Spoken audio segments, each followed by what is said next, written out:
When we hold on to grievance and pain from the past, we keep ourselves from being able to really move into our fullest expression of self. We need to practice forgiveness from the soul recovery perspective, dissipating the energy and releasing the past for good. If you're interested in this profound transformation, I invite you to join me in Colorado the weekend of June 8th and 9th to have an incredible experience with others on this same soul recovery journey. 2 full days of immersion in the soul recovery process where you will indeed leave transformed. You will be able to truly let go of these old pains and step into a new way of being. Check out the show notes for a coupon code and how to register. In this episode, I talk about a recent experience I had with my husband, who is an alcoholic. I'm an alcoholic. And we were on vacation together, and he very nonchalantly dropped that he wanted to confess that he had been continuing to drink over the last couple years on and off. And it was pretty shocking to me. I thought we were on this recovery journey together. And just like all of us, we have people that we love who are on their own journey. In this episode, I talk about connecting to your higher power, being in that experience of somebody else's addiction, turning the attention to ourselves, staying within, and practicing our own soul recovery. Enjoy the episode. My name is Reverend Rachel Harrison, and this is the Recover Your Soul podcast, a spiritual path to a happy and healthy life. I started Recover Your Soul after having profound changes in my life from my recovery of alcoholism, control addiction, and codependency. I was guided to share the tools and principles of spirituality and soul recovery to help others transform their lives as mine was transformed.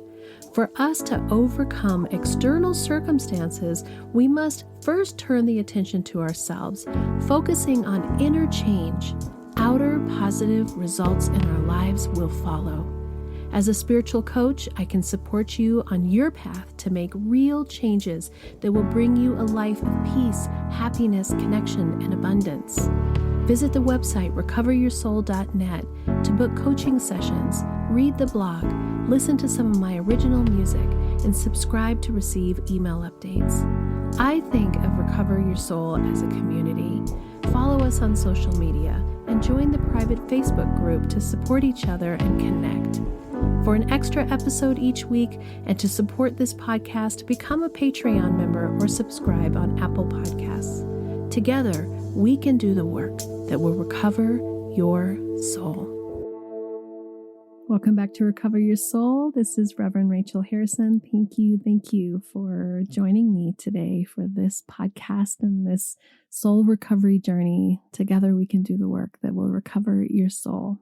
So the last couple episodes, I'm talking about some of the experiences that I had on a recent trip that I went to Mexico with my husband and my mom. We went to Sayulita, Mexico from October 4th to October 20th.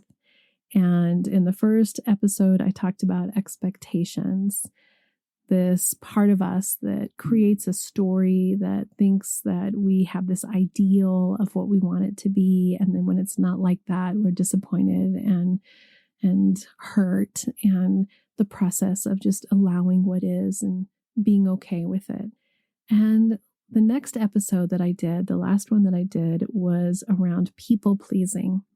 That I had a real awareness, even deeper than ever before, this part of me that feels the need to especially please my mom and my husband, and having them both on the same trip was super interesting and really healing for me to be able to explore that, especially when it's the two of them who really don't actually need or want me to be a people pleaser. It's something that I have created and done for myself. So I hope you listen to those 2 episodes. So this episode is around having an alcoholic husband.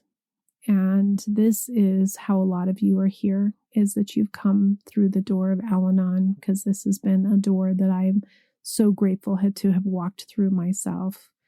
As you know, I'm a recovered alcoholic. I am over 4.5 years sober. My sober date's February 10th, 2018.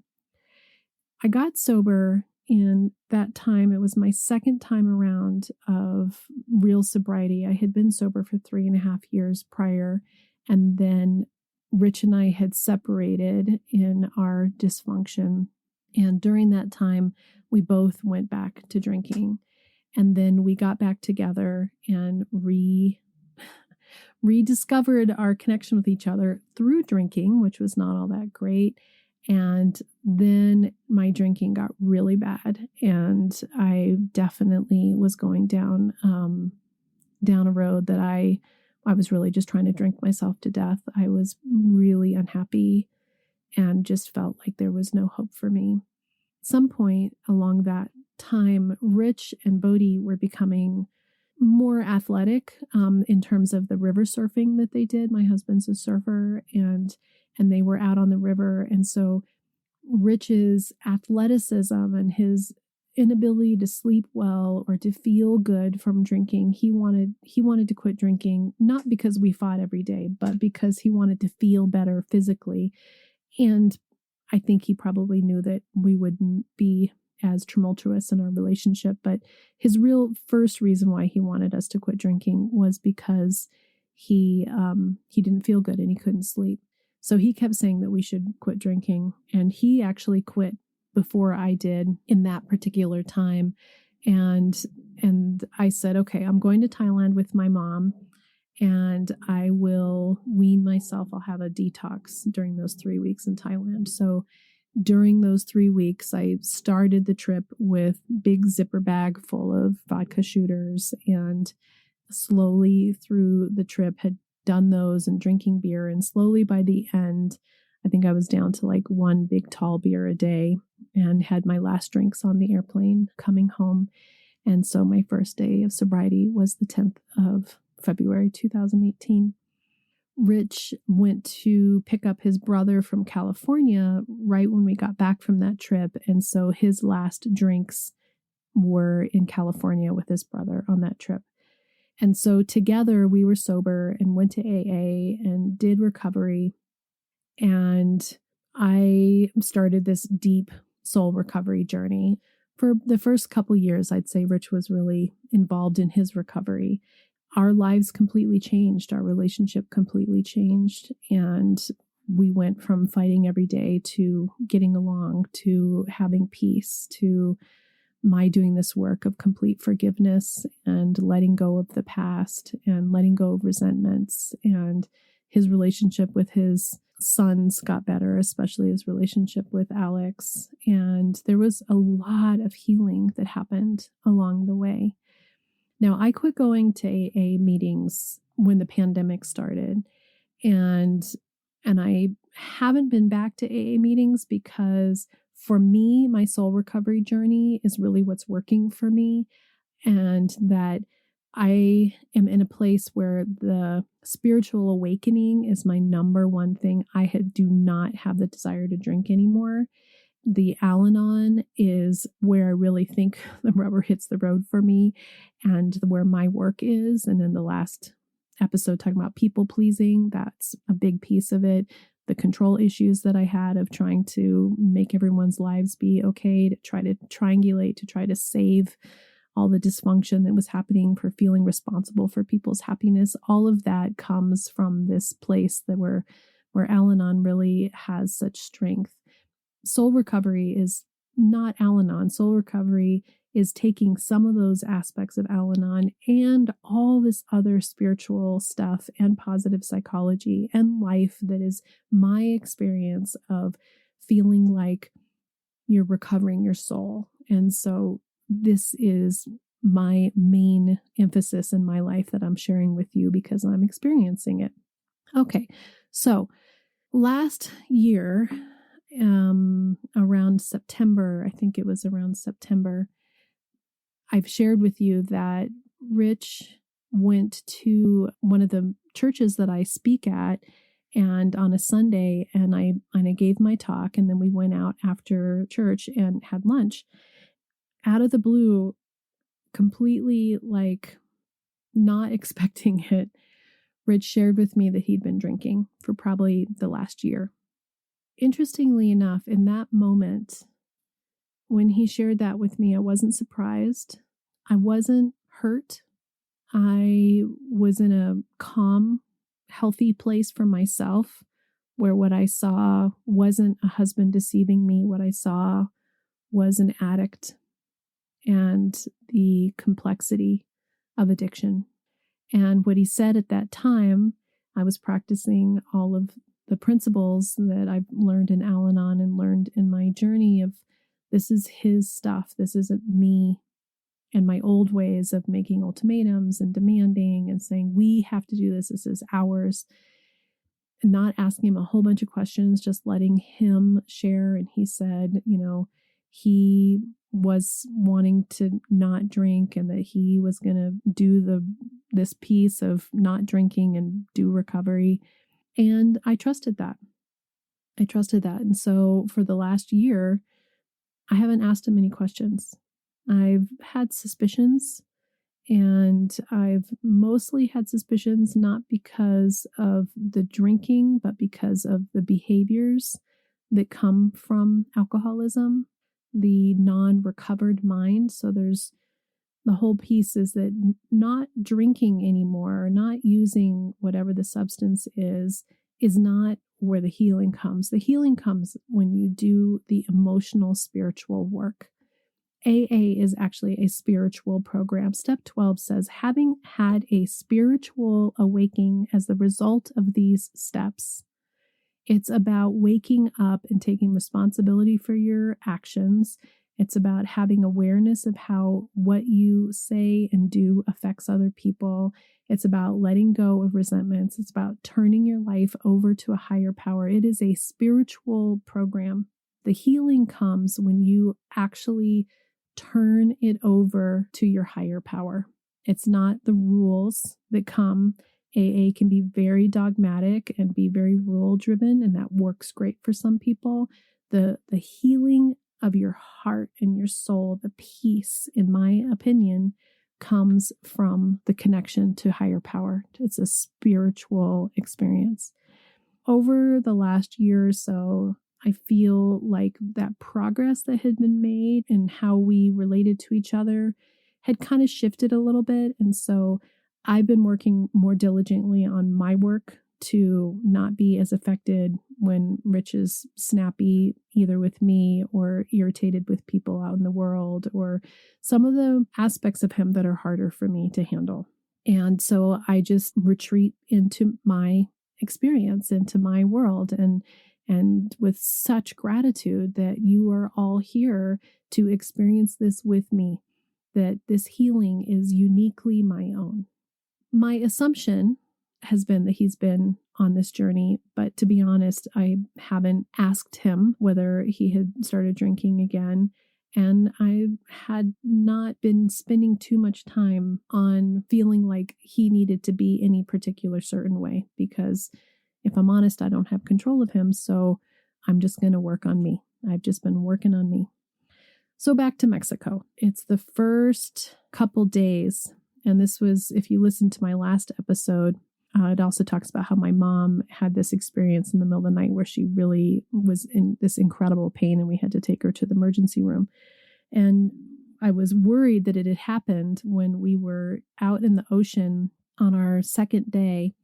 And we had gone out, the water in Sayulita is like 86 degrees. It's totally warm and beautiful and pretty mild. There's some crashing waves, but you can walk out pretty far and get to where the waves are rolling before they crash on the beach, and just be standing on your tiptoes and just let them kind of lift you up and be in the salt water. So we were all out there together, and we're hanging onto Rich's surfboard as a flotation device, all three of us.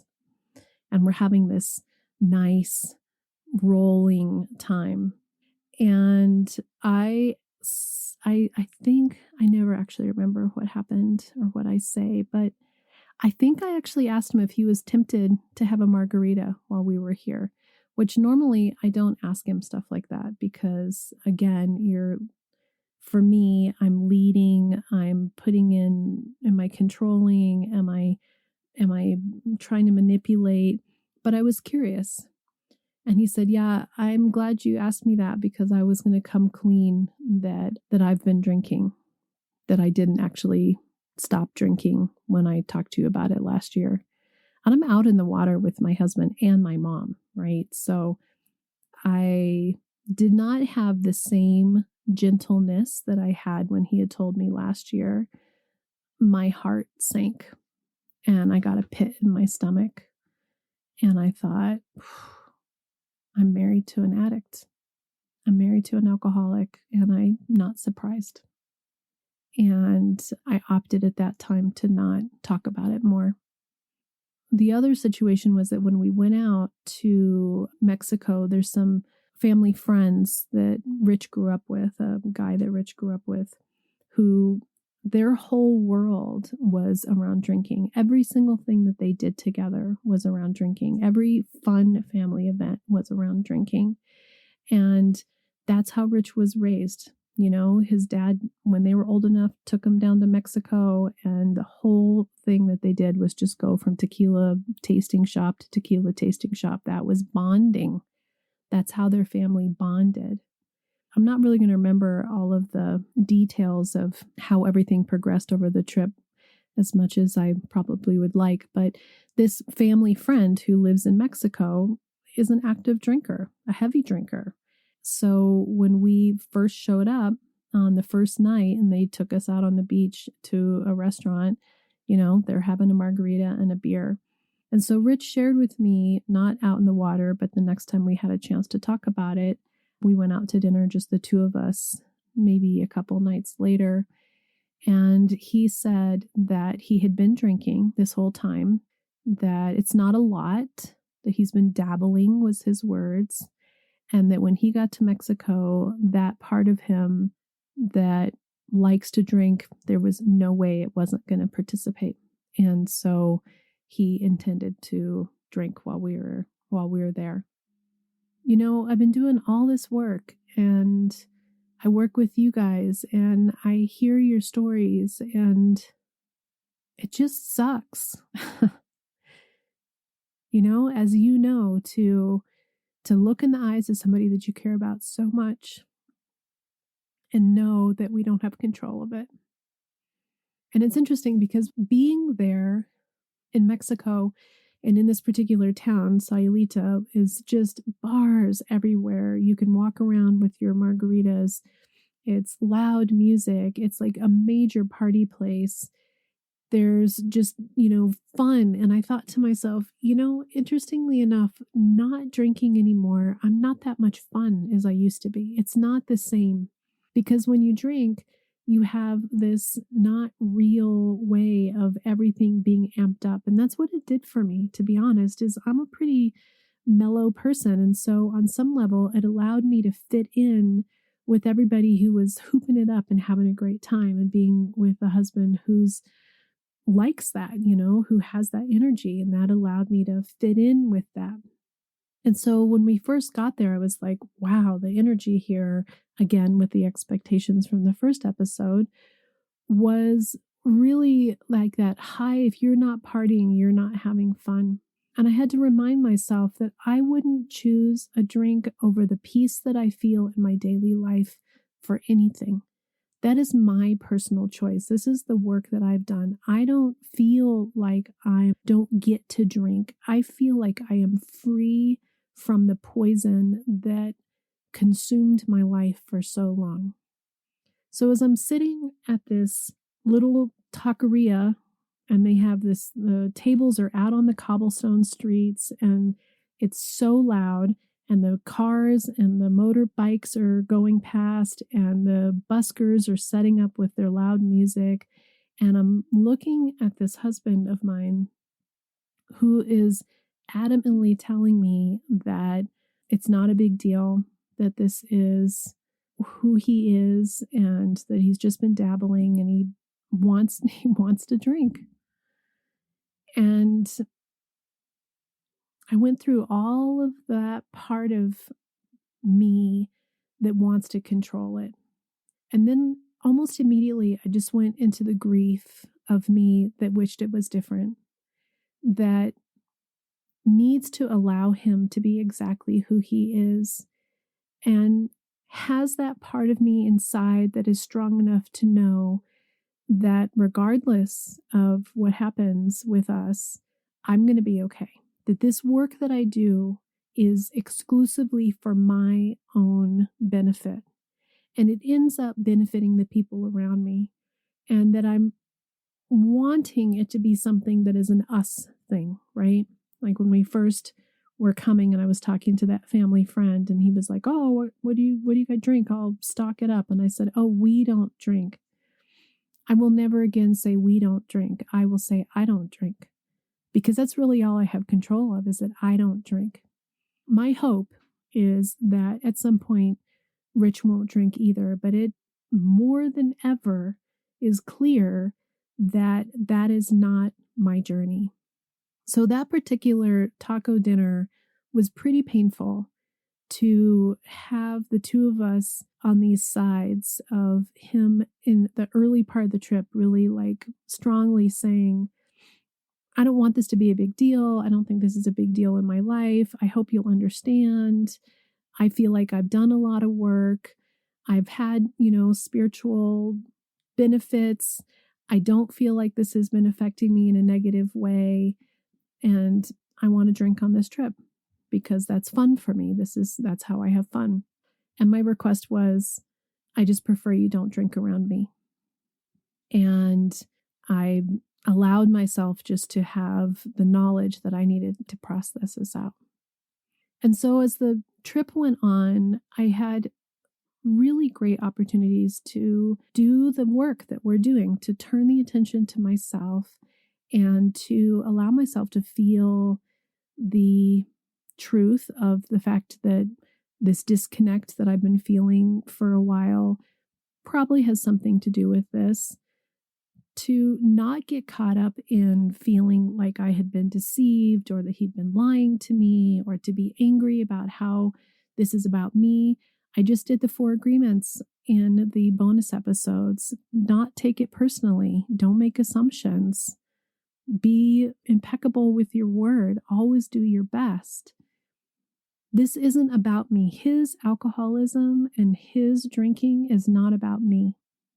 And I look at some of the people that I'm working with whose spouses, soon to be ex-spouses, are really actively drinking and really actively destroying their lives and the lives of their children and their loved ones. And I look at these beautiful human beings, looking in their beautiful faces and energy, beautiful human beings that want something so much more. They want their family to be held together. And the reminder is, addiction is addiction is addiction. And we can't be pretty enough or smart enough or good enough or people pleasing enough or who they want us to be enough to make somebody else make a choice. We have to choose ourselves. And in that moment, I could see the clarity of how much I wished that this was different, but it is what it is. I don't really enjoy Rich when he drinks, and it's not something that I'm interested in. But in the end, this is his journey, and all I can do is I can continue to work on me.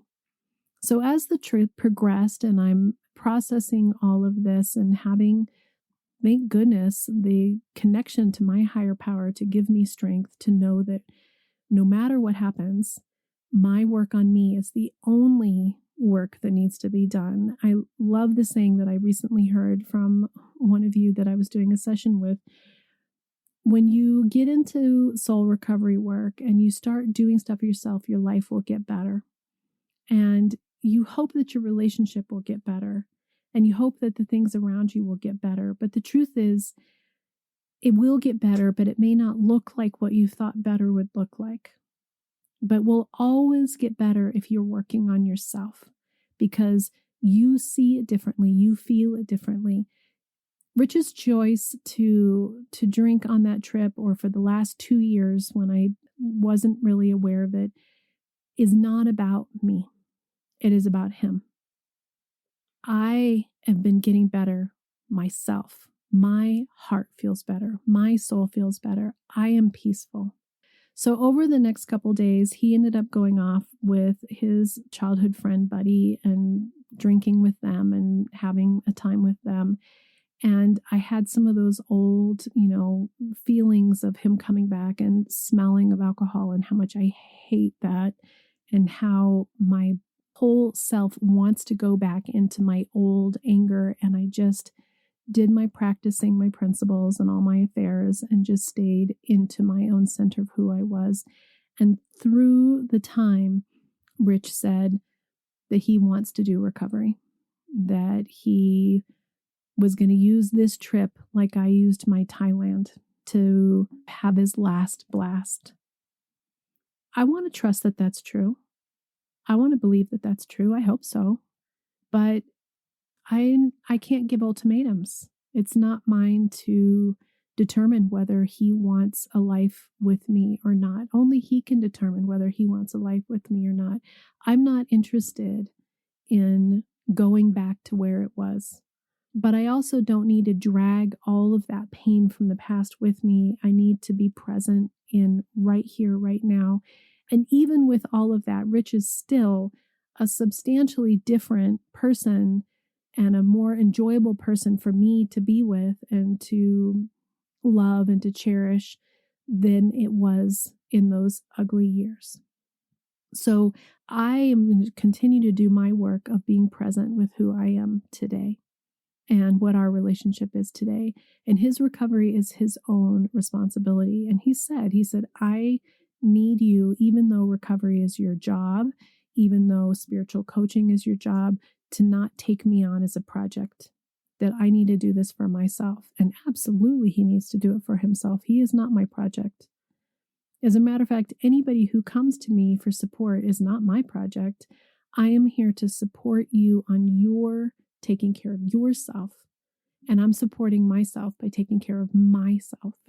And I could see that so clearly in this situation, even though my heart hurt, even though there was a pit in my stomach that thought, wow, this may not turn out the way that my mind wishes that it would, but it might. And the truth is, like in the episode I did, there is no happily ever after. The myth of whatever happily ever after is, I could feel on this trip the core of the foundation of who I am and that I can weather any storm. And I want you to know that you can weather any storm, that you are held and supported and connected to your higher power who is there for you and there for me. And my heart hurts because I thought we were done with this. And the other part of me thinks,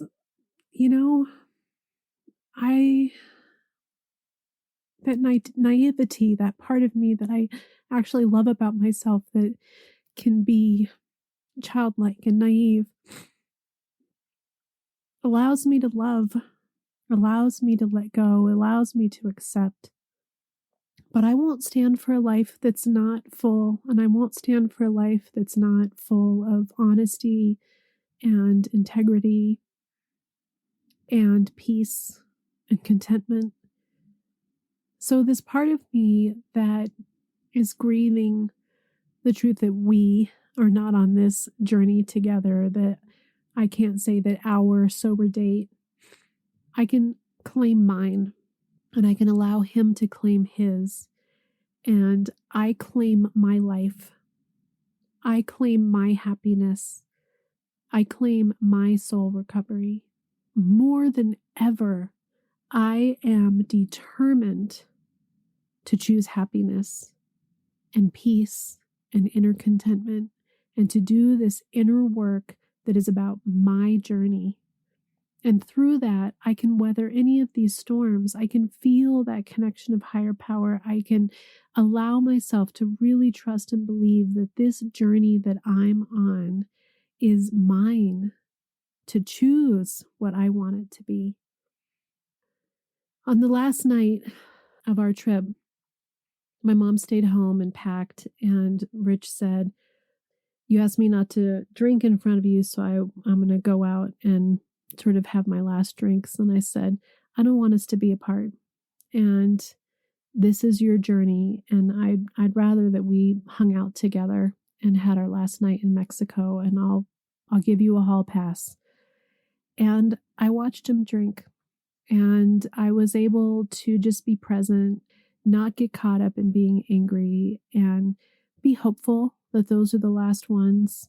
I don't know. That's really his to determine. And we had a lovely last evening.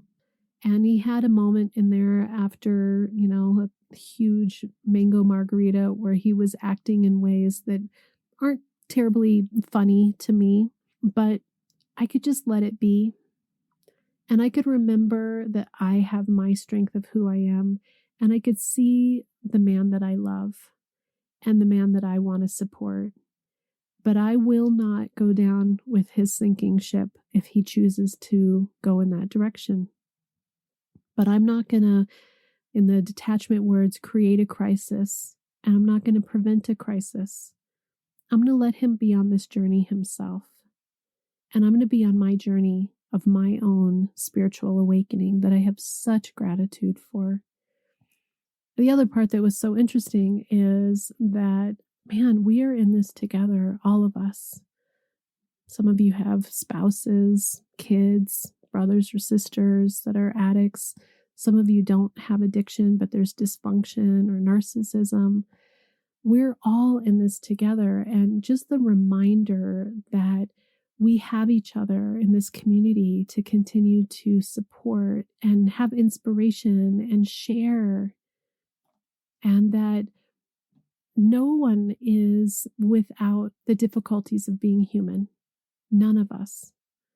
All I can do is continue to have had my own spiritual awakening as the result of this inner work, and such gratitude for that. So we'll see what happens. We'll see what happens. I am married to an alcoholic, and I am an alcoholic.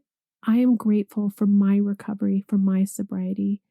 I'm grateful for letting go of the codependency that he has to be a certain way for me to be okay, that I can let him have his own experience. I'm grateful for my healing. So we'll see what happens. I'll keep you posted. Together we can do the work that will recover our souls. Until next time, namaste. Are you wondering, how do I go deeper on my path to soul recovery? Or how do I support this great podcast? Well, here's how. Here's your call to action. If you're ready for real inner change and would like to work directly with me, visit the website and book a coaching session. I'm here to support you on your unique path. I'm here to help you let go of the past, to deepen your connection with your higher power, whatever that is for you, and to discover and then step forward into a happy and healthy life. You can also become part of our soul recovery community. One way is to join the support group.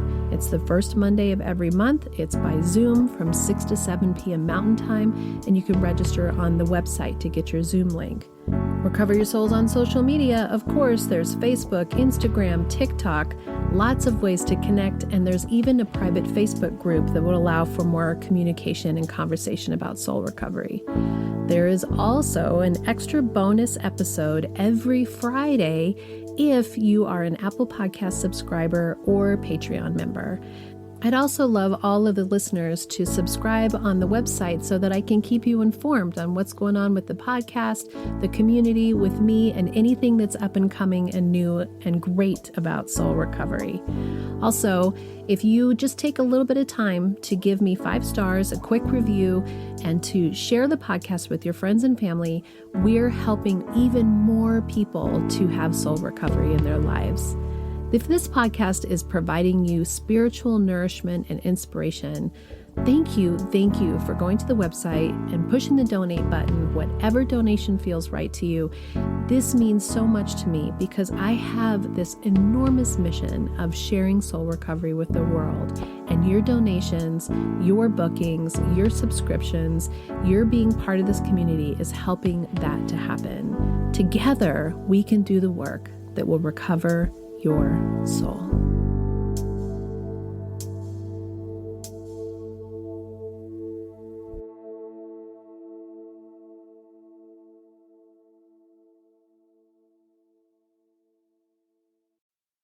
The Recover Your Soul podcast and its content is for educational purposes only and is not allied or representative of any organizations or religions. It's based on the opinions and experience of Reverend Rachel Harrison. Recover Your Soul claims no responsibility to any persons or entity for any liability, loss, damage, or cause alleged to be caused directly or indirectly as a result of its use. Applications or interpretations of the information represented herein. Take what you need and leave the rest.